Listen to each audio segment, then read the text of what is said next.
여러분 반갑습니다. 어서 오십시오. 노정열의 시시각각입니다. 오늘도 우리 지역 핫 이슈와 현안의 핵심을 풀어보겠습니다. 오늘의 주제입니다. 올해가 지방자치가 부활한 지 30년 되는 해입니다. 수도권 집중화와 인구 감소가 지속되는 가운데 일부 지역에서는 지방 소멸의 위기감에 걱정이 큽니다. 우리 농어촌 지역이 많은 충남도 소멸의 길이 아닌 소생의 길로 가기 위해서 어떤 노력들이 필요할지 집중 토론해 보겠습니다. 노정열의 시시각각 지금 바로 출발합니다.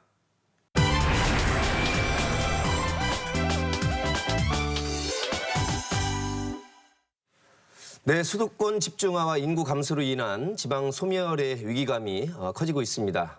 그렇게 돼서는 안 되겠습니다. 이걸 막기 위해 어떤 노력들이 필요할지 이분들과 함께 깊은 생각 또 말씀을 나눠보겠습니다. 문정우 금산군수와 함께합니다. 네, 안녕하세요. 반갑습니다. 금산군수 문정우입니다. 어서 오십시오. 박정현 부여군수와 함께합니다. 네, 반갑습니다. 부여군수 박정현입니다. 서울에서 예산으로 귀촌한 지 6년 차이세요. 유혜선 씨와 함께합니다. 안녕하세요. 두 아이의 엄마 유혜선입니다. 어서 오십시오. 카이스트 문화기술대학원에서 박주용 교수와 함께합니다. 네, 안녕하세요. 사회와 문화를 연구하는 물리학자 박주용입니다. 네, 네 분의 귀한 말씀 듣기로 하고요. 관련 주제에 영상으로 안내하겠습니다.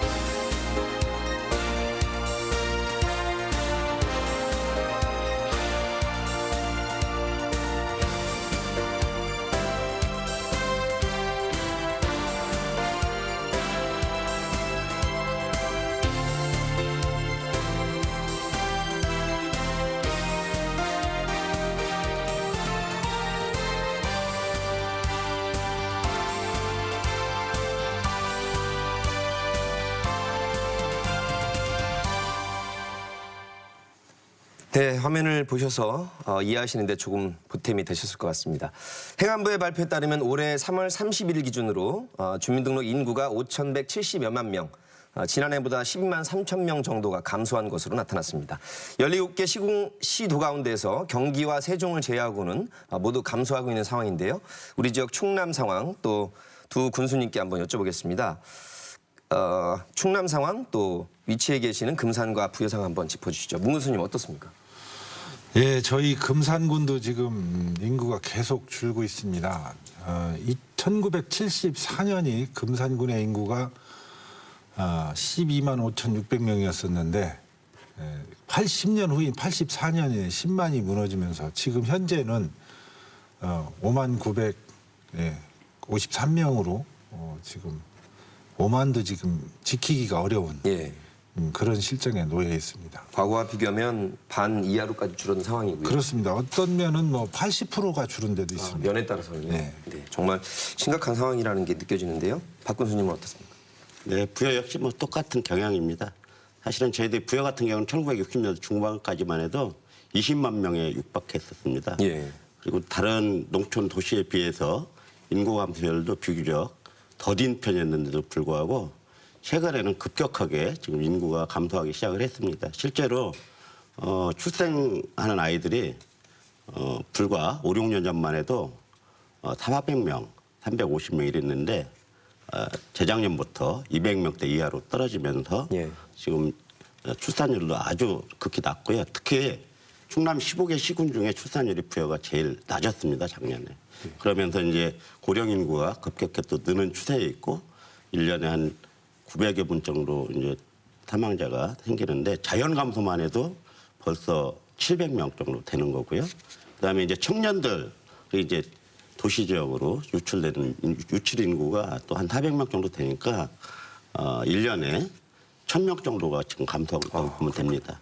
예. 아이가 나오지도 않고 있는 인구가 또 나가기도 하고 그런 상황이라는 게 충남 15개 시군 가운데 우리 금산군수님 그리고 부여군수님 말씀해 주셨고 유혜선 씨가 저희가 각별하게 모신 게 서울에서 사시다가 예산으로 오신 지가 6년 차시고 뭐 마음에 드시는 점 조금 아쉬운 점도 있으시겠지만 처음에 이렇게 내려오시게 된 계기가 어떻게 되나요? 네, 뭐 많은 분들이 그러하시겠지만 서울에서 이제 나고 자라고 학교를 뭐 다니고 결혼해서 아이를 낳아서 뭐 맞벌이로 치열하게 살다가 사실 저희도 이제 꿈을 좀 이뤄보자 해서 중간에 유학을 좀 갔던 시간이 있었어요. 예. 근데 하필 또 그곳이 뭔가 풍요로움의 상징인 북유럽으로 가게 되어가지고 그곳의 경험을 이제 하고 나니까 알고 나니까 다시 예전처럼 살기는 조금 좀 꺼려지는 부분이 있었습니다. 대도시인 서울에 살다가 네. 북유럽의 뭐 특정한 나라 말씀하셔도 될 것 같은데. 아, 네. finland에 유학을 좀 다녀왔고요. 예. 근데 이제 거기 가서 아이들이랑 밀착해서 가족 중심적으로 이제 생활을 하다 보니까 유학을 마치고 다시 그러면 대도시로 가야 될 것이냐, 예. 우리는 앞으로 어떤 방향으로 살아야 할 것이냐 이런 것들을 좀 고민했을 때, 네, 다시 서울로 가는 것보다는 네. 우리나라에 있는 귀농귀촌으로 가면 네 맞습니다. 그 가족과 함께한 밀착 또 전원 삶이 훨씬 더 네네. 가능하지 않을까? 필요하지 않을까? 그것이 우리가 장기적으로 제2의 인생을 좀 더 빨리 시작을 해야 되지 않을까? 예. 그게 아이들을 위해서도 좋지 않을까라고 생각해서 예산으로 기촌을 이제 결심을 하였고요. 이제 감사하게도 저희한테는 이제 좀 비빌 언덕이 있었어요. 예. 이제 저희 시부모님의 고향이어가지고 그쪽으로 이제 거점을 좀 잡게 됐는데 예. 가서 보니까 이곳 역시도 굉장히 그 도시 중심적으로 이렇게 모여 있더라. 예산마저도? 네, 예산마저도 예산읍 중심으로 지금 그 인구의 한 60% 이상, 40% 정도가 예산읍에 집중이 되어 있고요. 예. 제가 살고 있는 이제 덕산면 같은 경우는 전체 인구의 한 9% 정도가 살고 있는데 한 12개 지금 면을 기준으로 봤을 때 한 세 번째 정도 인구가 많은 쪽이에요. 예. 그래서 이게 아이들의 뭐 분포가 인구의 분포와 매우 밀접하게 연결이 되어 있구나 이런 것들을 좀 알 수 있었습니다. 지금 6년 살아보시는 그 전체적인 만족감은 어떠세요? 도시에 살 때랑 비교하면 뭐 70% 이상 그러니까 한 1.5배 정도 더 만족을 하고 있는데 예. 그럼에도 불구하고 조금 이런 부분이 좀 개선된다면 예. 더 만족도가 만족도가 확 좋을 것이다. 정말 좋습니다라고 이야기할 수 있겠다 이런 부분은 좀 오늘 있는 것 유혜선 씨가 같습니다. 맹활약을 해주셔야 될 것 같아요. 아 감사합니다. 왜냐하면 군수님들은 지금이 세계적인 추세와 대한민국 전체가 어렵기 때문에 네. 두 군에 해당되는 문제가 아니라서 사실 답답하신 면이 많으실 것 같아서 우리 박사님과 우리 유혜선 씨께서 열심히 맹활약을 해주시기 바라겠습니다. 야, 이게 만족도가 1.5배 75% 늦게 늘어났다는 건 굉장한 성과이기도 하고 또 좋은 대안을 제시해 주시길 바라겠습니다. 박 교수님은 1960년대부터 지금까지의 인구 변화, 이동, 동향을 이렇게 분석해 오셨는데 딱 이런 주제가 그려지시는 거죠, 그림에? 예, 뭐 사실 인구의 증감하고 분포는 뭐 당장의 주거 환경은 물론이고 국가 정책이랑 경제 체제에 큰 영향을 주기 때문에 큰 관심을 가져야 되는데 사실 국가처럼 많은 사람들이 모여서 서로 이제 영향을 주면서 작동하는 그런 시스템을 이제 복합계라고 하거든요. 예. 이거는 복잡하기 때문에 이걸 이해하기 위해서는 이제 데이터 방법, 그다음에 이거를 분석하는 방법들을 이제 자연과학에서 가져와서 과학의 수준으로 연구를 하고 제가 하고 있는 건데요. 이제 우리나라의 특징을 보면 실제로 인구가 줄어드는 것과 동시에 수도권 인구 집중 현상이 강해지겠죠. 그래서 저희가 이제 빅데이터를 사용해서 분석한 결과에 의하면 특히 이제 산업화 이후에 60년대 이후에 서울과 부산을 잇는 북서축, 남동축으로 그걸 따라서 서울로 인구 중심 이동을 하고 있고 그 수도권 그 집중이 계속 강화되면서 이제 2000년대 와서는 전 그 한국 영토의 10%밖에 되지 않는 수도권이 인구의 50%가 넘은 형태가 돼서 예. 세계적으로 도시화가 많이 진행되고 하더라도 서울의 수도권 집중은 더 문제는 너무 심한 상태다. 네, 그렇습니다. 자, 한국고용정보원에서 발표한 2020년 지방 소멸 위험 지수라는 걸 보니까 전국 시군구 228곳 가운데 소멸 위험 단계 지역이 무려 105곳입니다. 소멸이란 말이 굉장히 위기감으로 다가오는데 2014년도 도쿄대 히로야 교수의 동명의 책에서 시작된 용어라고 하는데 우리 박 교수님 보시기에 이 수치로만 봐도 굉장히 심각한 상태인데 이걸 어떻게 막을 수는 없는 건가요? 그 인구 전문 학자로서 보시기에는 어떻습니까? 실제로 도시화는 전 세계적인 추세이긴 합니다. 그래서 지금 현재 전 세계 인구의 절반 정도가 도시에 살고 있다고 하고 앞으로 한 30년 지나면 4분의 3, 즉 75억 정도의 인구가 살게 되면서 사실 지방에 사는 인구는 인구가 줄지 않더라도 줄어들 가능성이 있어서 상당히 그 도시화는 계속 진행이 되고 있습니다. 근데 이제 이런 것들이 사실은 도시화에 대한 관점을 봐야 되는데 실제 사람들이 도시에 모이는 것은 예산 경우에도 대도시 그 수도권 아니지만 예산읍이라는 게 도시화거든요. 왜냐하면 수집 체렵이나 농경을 하지 않는 경우에는 다른 사람들이 필요한 서비스나 재화를 한 군데 모여서 만들고 공급하는 게 사람들이 편하기 때문에 도시화가 이루어지는 거고 예. 그래서 그거는 사람들한테 도시화를 하지 말라고 하는 것은 상당히 어려운 문제로 보입니다. 충남에서 저희 15개 시군 가운데 무려 3분의 2입니다. 10곳이 소멸 위험 지역에 포함이 됐습니다. 부여가 고위험 지역으로 금산은 위험 지역으로 분류가 됐는데 뭐 원인을 몇 시간이라도 하실 수 있겠지만 우리 군수님께서 생각하시는 가장 큰 원인 뭐 보여주신다면 어떻게 보이십니까? 지금 뭐 어떤 시군의 문제가 아니라 저는 국가의 위기라고 생각을 합니다. 지금 전체 우리나라 인구 분포도나 이런 걸 보면은 출산율이 떨어져도 너무 떨어지고 있어요. 지금. 예. 저희 세대만 해도 110만, 120만의 1년이 태어났으면 예. 지금 이제 27만까지 떨어져서 올부터 당장 그 대학 입시에 정원보다 입시생들이 부족한 이런 상황인데 이건 시작에 불과한 것이고요. 지금 대학도 반 이상 없어져야 되는 그런 형국입니다. 그러면 이게 어떤 뭐 시장 군수들이 이게 해결해야 될 문제는 저는 아니라고 보고요. 국가에서 큰 틀에서 이걸 큰 정책을 펼쳐서 이걸 바꾸지 않으면 예. 안 된다고 생각합니다. 첫 번째, 지금 젊은 세대들이 집도 없고 직장도 없고 지금 가장 어떻게 보면은 출산을 한참 해야 할 젊은이들이 직장도 없고 집도 없고 미래가 없는 이런 시국에서 무조건 애를 낳아라. 이것도 문제가 되고요. 젊은 사람들이 결혼해서 지금 저는 정책을 과감하게 펼치기를 바라는 게요. 살 수 있는 집을 국가에서 마련해 주든지 예. 아니면은 아이 출산할 때 과감하게 한 1억씩 주는 거예요.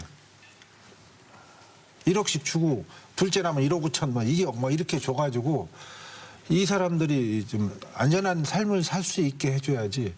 지금 아시다시피 결혼을 안 하는 젊은 사람들이 너무 많이 늘어나고 예. 있습니다. 그 원인을 좀 그 학자님들도 좀 면밀하게 분석을 해서 왜 결혼을 안 하려고 결혼을 기피하는가. 그 대안 부분은 또 중반 후반부에 또 강조를 해주시고 지금 뭐 핵심부터 오죽 답답하면 이런 말씀 해주시겠습니다. 기존의 패러다임이라 아예 생각을 바꾸지 않으면 이 추세는 어쩔 수 없다. 국가적인 문제라고 먼저 짚어주셨기 때문에 박 교수님도 한번 겹치지 않는 범위 내에서 조금 강조해 우리 주시죠. 문정호 금산군수님 말씀하시는 거에 대해서 일견 이제 공감도 하지만 사실 우리 또 다른 관점에서 보면 예. 우리가 좀 봐야 될 시각이 있어요. 이를테면 부탄 같은 나라 같은 경우는 잘 사는 나라가 아니잖아요. 산골 마을이 굉장히 많이 있고, 근데 행복지수는 또 세계 1위란 말이에요. 근데 우리가 지금 이제 산업화되고 도시화되면서 또 이제 세계적인 추세에 따라서 또 저출산 1위 국가이기도 하는데 이게 국민들 특히 젊은 세대들의 눈높이가 높아진 건 맞습니다. 예. 그리고 또 거기에 따라서 이제 상대적 박탈감, 빈곤감도 또 존재하는 거 맞고요. 그런데 또 우리 어머니 세대들 그렇게 고생하시면서도 자식들 많이 낳고 자식들 키우려고 애썼잖아요. 근데 책임감이죠. 국가 차원으로 거론하지 않더라도 가정에서의 책임감, 가족 간의 책임감 이런 게 굉장히 높았어요. 그런데 지금은 보면 이제 그런 게 많이 옅어지고 혼자 이제 삶의 질을 개인적으로 높이려고 하고 하다 보니까 이제 개인주의가 굉장히 많이 만연되기도 하고 그런 점에서 보면 이게 경제적인 문제로만 이 문제를 풀 건 아닌 것 같고 문화적으로도 접근할 필요가 있다. 그래서 삶의 질이라는 게 경제적인 게 필요하긴 해요. 불편하니까 없으면 그죠? 그런데 우리가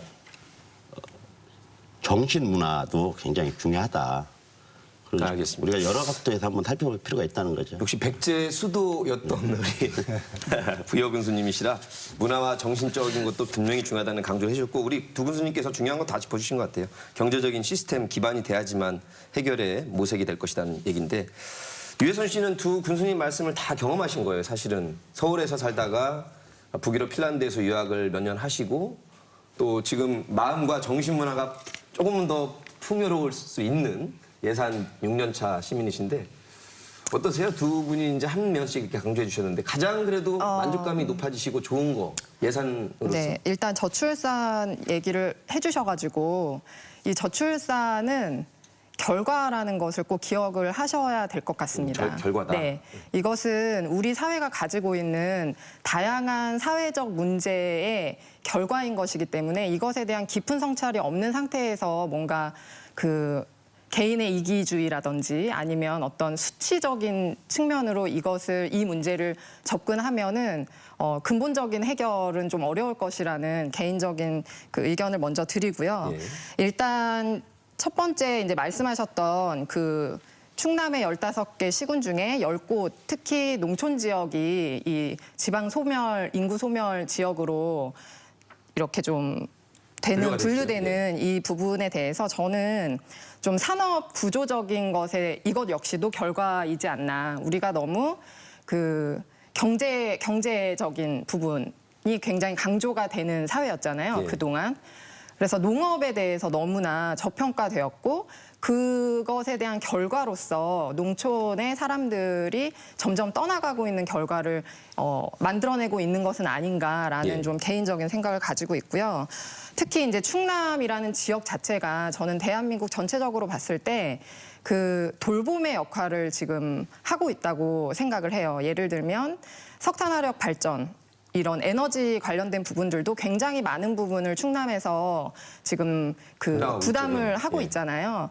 그러니까 이 나라가 어떤 사회가 유지되기 위해서 필요한 기본적으로 갖추어야 되는 기반 서비스를 지금 충남에서 굉장히 많이 그 담당을 하고 있는데 결국 이것은 돌봄의 영역이라고 저는 생각을 합니다. 그래서 이 사회적으로 돌봄의 영역이 어느 정도의 가치로서 평가를 받느냐 이 부분에 대한 재평가가 우선 예. 이루어지지 않는다면 그 뭐 인구 감소 또는 뭐 출산율의 저하 이런 부분들에 대한 근본적인 해결을 이야기하기 좀 어렵지 않겠는가. 특히 농업 같은 경우는 식량 주권이라는 부분이 있는 거거든요. 그래서 기간 산업으로서 재평가되어야 되는 필요성이 절실하다라고 생각하고 있습니다. 충남도 홍보대사를 하셔야 될 것 같습니다. 네. 우리나라 전체에서 에너지 그 여러 가지 어려움이 있음에 들고 부담하는 점, 충남의 에너지 그 지분, 또 말씀하신 농업이라는 것이 식량 주권 포함해서 국민들의 먹을거리를 기반을 제공한다는 그런 인식이 좀 확산이 돼야 네. 이 문제도 좀 해결이 될 것이라는 말씀이셨고 박 교수님께는 고령화 저출산이 심각한데 우리나라는 유독 심하다고 하셨고 지금 세 분의 말씀을 들어보니까 어떤 말씀을 이 분야에서 강조하고 싶으십니까? 일단 이 문제는 국내를 넘어서 사실 세계적인 추세를 좀 봐야 될 것 같습니다. 특히 이제 산업구조 말씀하셨는데 사실 우리 산업구조 변경을 먼저 겪은 선진국의 경우를 보면서 해결할 방법인지를 봐야 되는데요. 일단은 그 전 세계적으로 보면 인구는 많이 늘고 있습니다. 그래서 2000년에 세계적으로는 늘고 있다. 예. 2000년에 60억의 인구가 지금 79억이 됐으니까 사실 20년 만에 30% 늘었거든요. 사실은 우리나라에서 보면 대단히 부러운 입장이긴 한데 그래서 이거를 선진국 어떻게 했는지 좀 볼 필요가 있습니다. 특히 이제 독일의 경우를 한번 살펴보면요. 독일도 사실 1970년에 출산율이 2 밑으로 떨어지면서 이제 독일이 소멸될 거라는 똑같은 얘기를 많이 했었습니다. 그래서 여러 가지 아까 이제 현금이나 아니면 어떤 그 장려책을 이제 돈으로 많이 줬음에도 불구하고 지금까지 늘어나진 않았거든요. 근데 어떻게 했냐면 예. 실제로 독일에서 그 동유럽과 중동의 이민을 많이 받았습니다. 이민을 많이 받으면서 부족한 노동력을 채우고 근데 한 가지 더 여기서 좀 우리가 봐야 될 게 그 이민자들은 출산을 많이 하는 경향이 있어요. 그래서 하나는 자기가 살던 곳보다 좋은 곳에서 그 뿌리를 내리고 싶은 욕망이 하나 있고 두 번째는 사실은 문화적인 배경도 있습니다. 그래서 독일에서 출산을 많이 하는 가정들을 보면 독일인이든 이민들이든 출산을 장려하는 카톨릭이라든가 무슬림들이라든가 그래서 개인적인 가치에 대한 중요성도 있거든요. 예. 그렇다면 이제 우리 같은 경우는 이미 그 산업 구조가 이제 거의 돌이키기 힘들 정도로 독일식으로 가고 있기 때문에 사람들한테 돈을 더 줄 테니까 아이를 낳으라고 하는 거는 선진국에서 증명된 바에 의해서 안 될 가능성이 큽니다.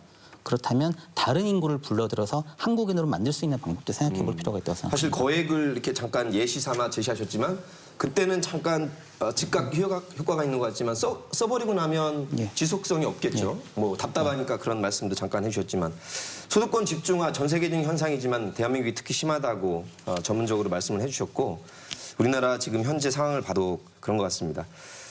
서울에 사시다가 핀란드에서 공부하시고 아이를 또 저출산보다는 훨씬 더 2명의 아이시면 굉장히 많이 나온 편이시라고 해요.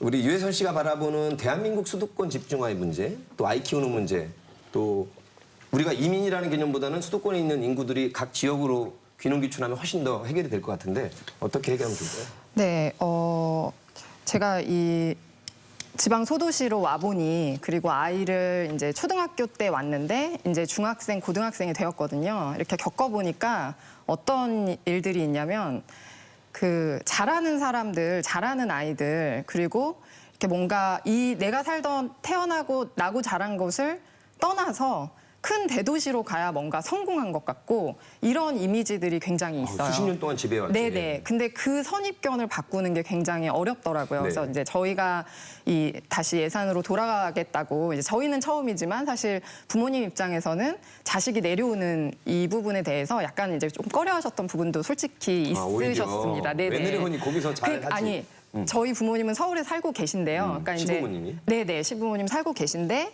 저희가 내려간다고 하니까.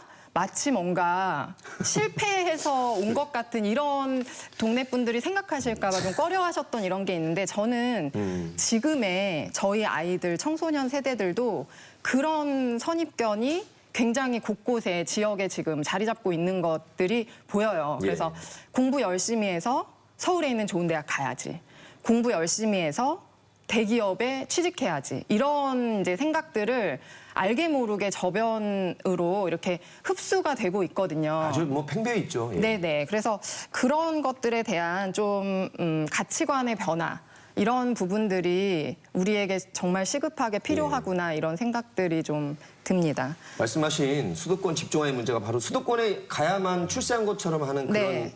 이데올로기가 온 국민에 지금 퍼져 있는데 네네. 그리고 사실 지역에서 학교를 다니는 학생들도 그 다른 타 지역에 보이지 않는 그 고등학교들 안에서도 또 서열의식이 이게 있고. 있거든요. 그래서 다른 학교 공부 잘해서 뭐 착출돼서 다른 학교 갔다 이렇게 되면 또 오히려 뭔가 인정받는 것 같고 그러니까 사실은 내가 나고 자란 곳에서 뿌리 내리고 사는 것이 예. 정말 뭔가 잘 사는 것이다라는 생각보다는 이곳을 기반으로 해서 내가 뭔가 점프업을 해야 된다. 이런 것들에 대한 인지도를 좀 계속 심고 있는 것은 아닌가라는 좀 우려가 있습니다. 그 말씀하신 게 굉장히 중요한 게 우리 공무원들이나 우리 직원들도 지역으로 가면 좌천됐다는 생각들을 많이 하고 실제 네. 행정적으로 좌천성을 많이 하기 때문에 굉장히 중요한 요소라서 분명히 이 점도 개선책의 하나로 생각을 해야 될 것 같습니다. 저희가 시간이 네 분이 오늘 간만에 오셔서 많지를 않아서 핵심적으로 짚어보겠습니다. 일단 양 군에서 하고 있는 어려운 상황에서도 그래도 몇 가지 실질적 대책들 대응을 하고 계신 거 아니에요? 금산은 있죠. 어떻습니까? 저희 금산은 출산 장려 정책도 펼치면서 예. 특히 이제 귀농 기촌 정책을 전임 군수님들도 꾸준히 펼쳐가지고 그래도 많은 효자 노릇을 했어요. 예. 귀농 기촌 전 5년간 저희가 그 통계를 보면은 귀농 기촌한 인구가 7,536명이 들어왔고 10년간 합쳐보니까 15,000명 정도. 꽤 많이 오셨군요. 예. 지금 귀농귀촌을 했는데 지금도 계속 이 귀농귀촌 정책을 지금 펴고 있고요. 특히 귀농 정책은 저희가 귀농센터를 만들어서 일반 대도시에 살던 분들이 농업에 대해서 모르시잖아요. 네. 그래서 체험을 1년간 그 귀농센터에 입소를 하시면은 농업에 대한 체험학습을 실질적으로 예. 많은 경험을 통해서 또 교육을 통해서 이분들이 그 귀농센터를 입소하신 분들이 지금 49가구가 지금 귀농에 성공을 해서 정착을 하셨고요. 예. 우리 금산은 지금 계속 그 귀농 정책과 귀농 대학 도시민들을 불러서 우리 금산에서 오시면은 농업을 어떻게 해야 되고 앞으로 해야 할 직업 또 농업 중에서도 품목이 네. 다양하잖아요. 네, 그런 것에 대한 사전 교육을 많이 지금 시키고 있습니다.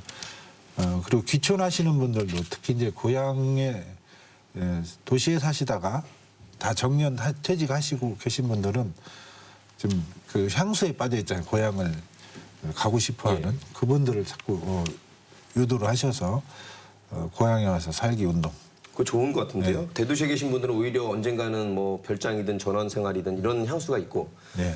이 시골에 계신 분들은 대도시로 가야 자기가 드림을 이룬 것처럼 저도 참 그 생각하시는. 부분에 대해서는 지금 우리 유해선 네. 선생님 말씀하신 대로 참 답답한 게 막연히 대도시만 가면은 성공할 것 같고 왠지 여기 있으면 뒤떨어지는 것 같고 예.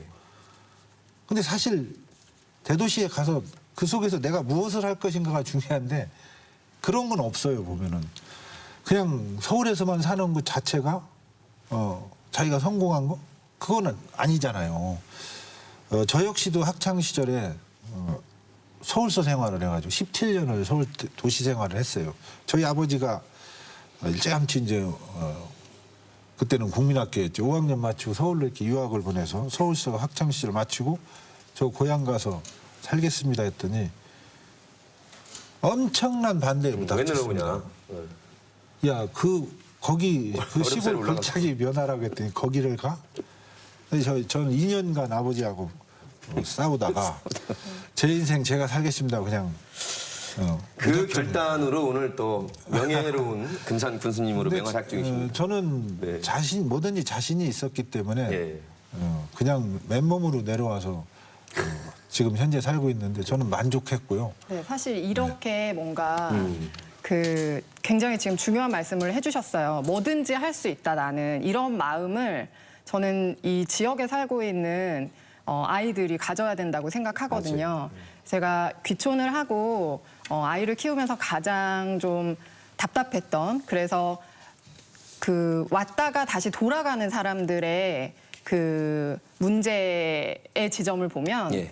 결국은 그 아이들의 교육 문제를 빠뜨리고 이야기할 수가 없더라고요. 그런데 가장 중요한 것은 이 지역에서 가지고 있는 약간 학습된 무력감이 있어요.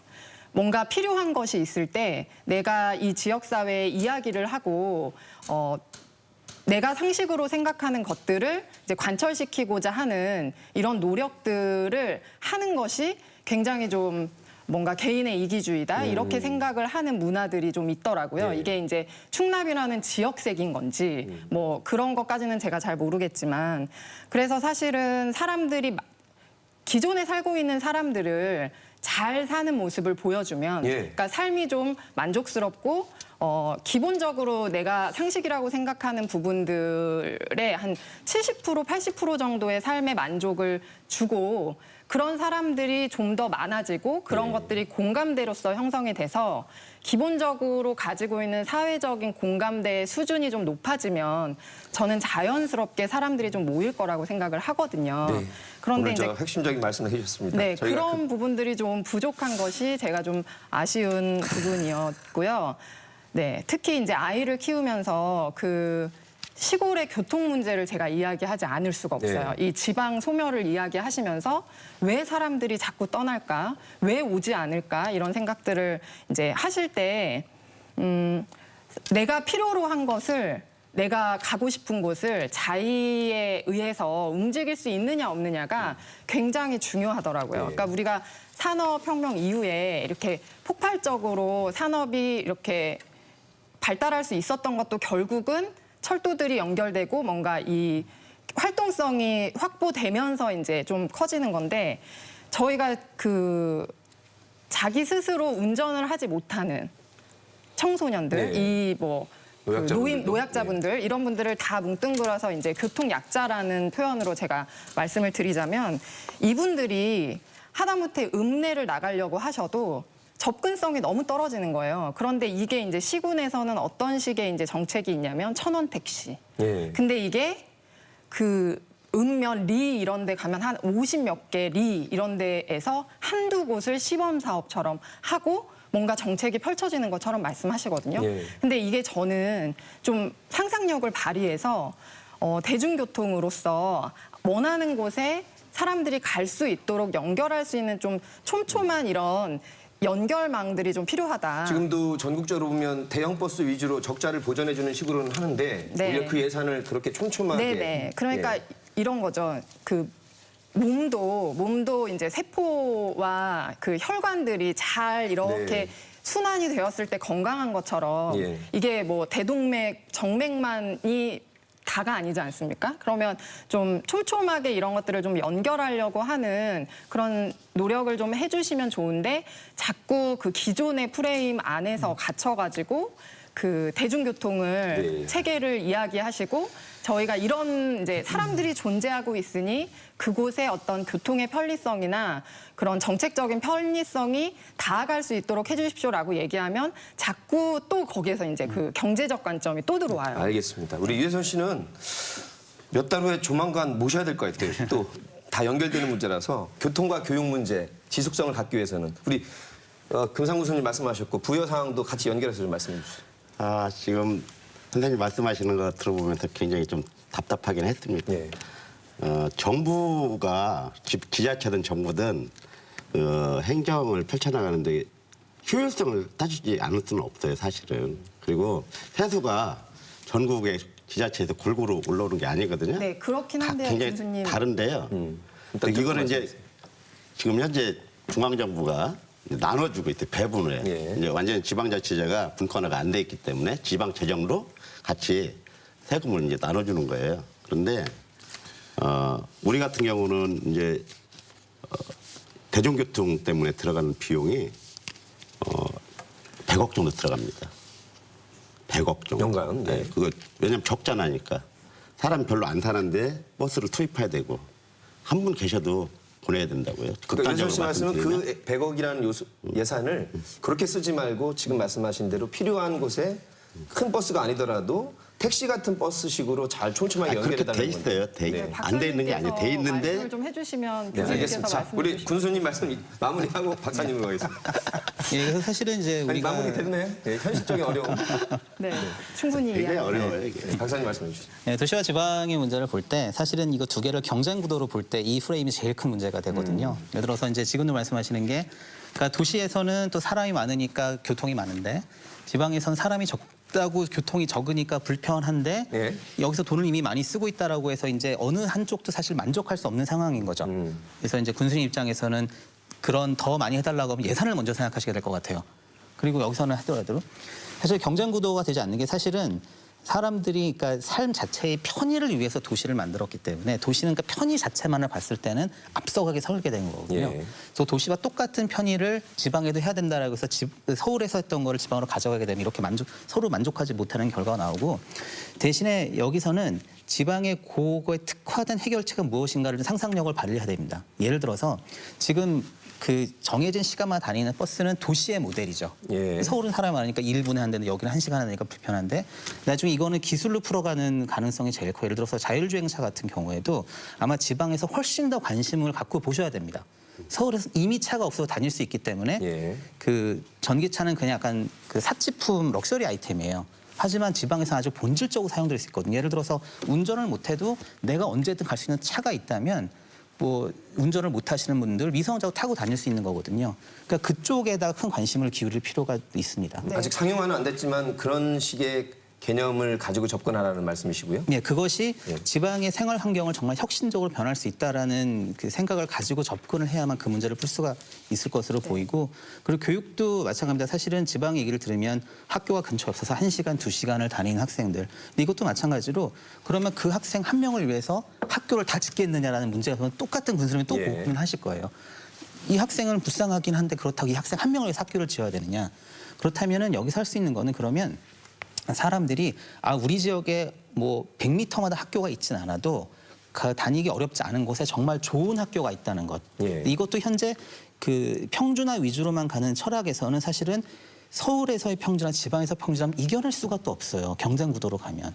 그래서 지방 같은 경우에는 서울과는 좀 다르게 여기서는 정말 좋은 선생님들이 올 수 있고 학력을 높일 수 있는 그런 주민들이 원하는 경쟁력 있는 교육을 실행하는 것도 생각해 볼 필요가 있습니다. 예.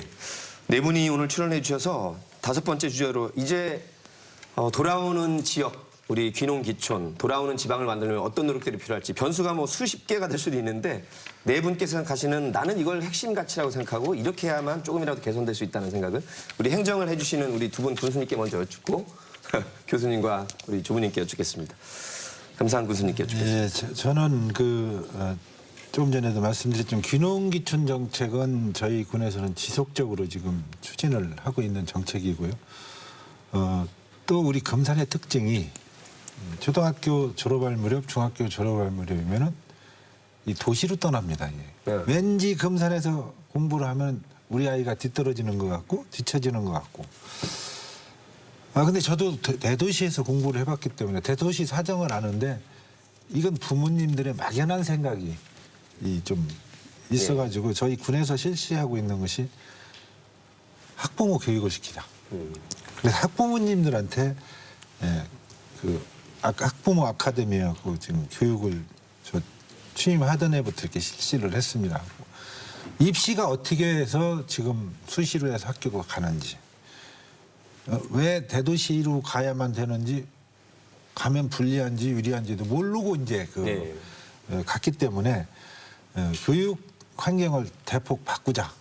그래서 학부모 교육부터 시작해서 저희가 장학 사업을 또 제가 공약을 해갖고 장학금도 대폭 주면서 또 그 군에서 예산을 교육 예산을 별도로 편성을 해서 그 아이들한테 필요한 뭐 어학연수라든지 뭐 또 1:1 원어민 교육이라든지 이런 많은 정책을 펴가지고 지금은 떠난다는 사람이 없습니다.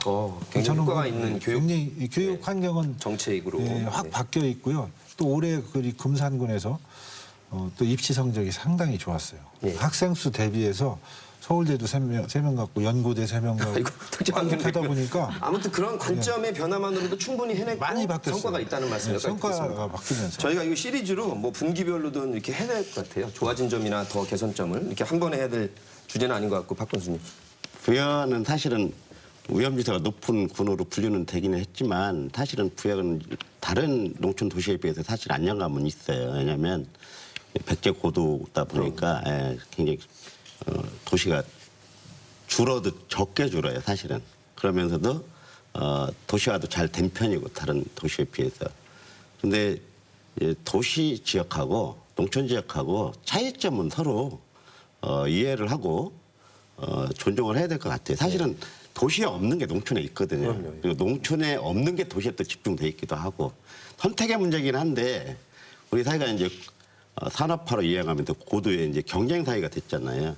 그러니까 이제 뒤처지면 안 되겠다는 압박감이 많이 작용하는 거고 또 사회적 주의나 아니면 경제적 주의를 높이려고 하는 욕구는 누구한테나 다 있는 거고 하다 보니까 또 그게 발전의 원동력도 됐고 성장의 예, 동력도 능력. 됐고 그런데 다만 그런 과정에서 이제 폐해나 모순이 심각해진 거죠. 그리고 이제 지금 와갖고 이제 저출산 고령화나 그다음에 양극화 문제, 지역 간 불균형 문제 이런 것들이 종합적으로 이제 마치 종합병동처럼 이제 나타나는 거 아니겠습니까? 예. 근데 이런 것들은 또 한 시대의 흐름이었기도 했고 또 거기서 나타나는 모순을 극복하려는 것도 우리 과제이기도 하고요. 근데 저희 부여 같은 경우는 이를테면 제일 심각한 문제가 이제 교육 문제 맞습니다. 교육 문제도 맞고요. 그다음에 이제 의료 문제도 맞고, 예. 그다음에 이제 문화 삶의 질 향상 문제도 맞고, 그래서 이제 저희 부에서 지금 집중적으로 하고 있는 문제 중에 하나가 청년 정책이었어요. 그러니까 귀농귀촌을 하셔도 중장년 이후 세대가 오십니다. 아이들 다 가리키고 아이들은 도시에 남겨놓고 그런 분들이 꽤 이제 계시죠. 한 60대 정도 돼갖고 이제 젊은 오시는 분들 거예요. 때부터 오게끔 하는 정책을 주안점을 그러면 이제 생산성 있는 인구라기보다는 쉬러 오시는 거죠. 예. 쉬러 그래서 오시는 이제 것도 좋은 겁니다. 네. 그렇죠. 그런데 그러다 보면 이제 농촌은 농촌만이 갖고 있는 산업 기반이 있는데 실제로는 노동력이 이제 높진 않은 거죠. 생산성이 높지 않은 거죠. 그래서 네. 저희 입장에서는 청년 육성 정책을 어떻게 해나갈 것인가는 게 중요하고 그리고 농업인도 그러니까 청년 농업인 육성 문제에 이제 천착을 할 수밖에 없는 거죠. 알겠습니다. 그래서 생산성 있는 인구를 어떻게 지금 이렇게 돼 있다면 어떻게 넓혀나갈 거냐 하는 문제가 굉장히 심각해서 그분들이 요구하는 걸 많이 이렇게 서로 대화를 합니다. 그래서 실제로 그분들이 필요로 하는 생활, 문화, 교육 이런 것들이 뭔지 계속 얘기는 해나가요. 그런데 아무래도 도시는 작은 지역에 많은 사람이 살면서 편의시설을 갖추기가 쉽습니다. 상대적으로 비용도 적게 들어가고. 근데 우리 부여만 해도 면적이 서울시 면적보다 더 넓습니다. 네. 엄청난 넓은 면적의 인구는 6만 4천밖에 안 되는 거죠. 사실 이게 가장 굉장히 좋은 경쟁력이 지방 소도시가 될 수 있다고 생각이 드는 부분입니다. 뭐 코로나 팬데믹도 그렇지만 기본적으로 이 지방 소도시에서는 사회적 거리두기가 그냥 되거든요. 사는 그 터전 자체에서. 맞습니다. 그리고 또 저희 같은 경우는 지방 소도시로 오면서 굉장히 그 아까 초반에도 말씀을 드렸지만 경제적인 거, 뭐 사회 문화적인 거 이런 부분들에 대해서 그 아예 처음부터 밑바탕부터 좀 바꾸는 그 시간들을 가졌어요. 예. 자, 오늘 각계 각층에 또 우리 직접 현 군수님 두 분을 모시고 좋은 말씀 들었습니다. 네 분께서 더욱더 애써주시는 마음이 우리 온 국민에게 전달되길 바라겠습니다.